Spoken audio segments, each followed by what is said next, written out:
You never wake up one morning to find a dictator on your doorstep. It doesn't happen in a single speech or a single vote. It happens in steps you barely notice. Until one day, you look up and freedom's gone. The most dangerous thing about losing freedom isn't the moment it's taken, it's the moment people start pretending nothing's wrong. When the extraordinary becomes normal, that's when the real damage sets in. Spain knows the story. In the 30s, they were told the crackdowns were temporary. They accepted soldiers in the streets as necessary. They shrugged when certain papers stopped printing or when political opponents vanished from the conversation. And because life seemed mostly normal, the markets were open, festivals still happened, they convinced themselves it wasn't that bad. They were wrong. By the time the warning signs were undeniable, the military steps into civilian affairs for safety instead of for genuine emergencies. The suspension of normal legal process in the name of stability.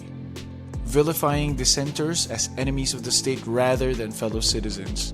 Centralizing power, weakening regional governments, independent courts, or free press.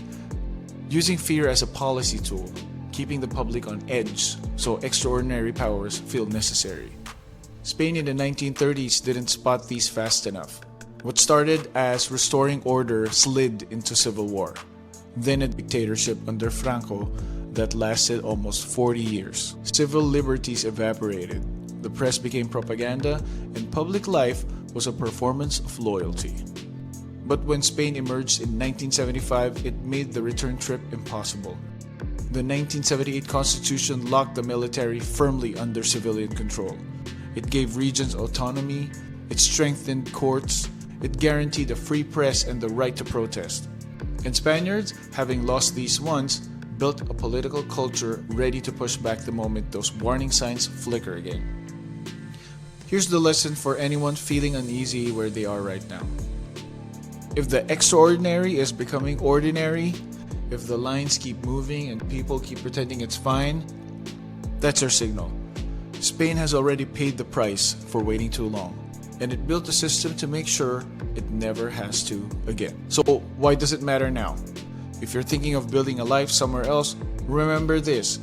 Spain's greatest asset isn't just its beaches or food, it's that the people and the system have been vaccinated against creeping control. They know what it looks like. They know how it starts, and they know how to stop it. Because once you've lived through the slow theft of freedom, you don't let it happen twice. Want more crazy Spain facts?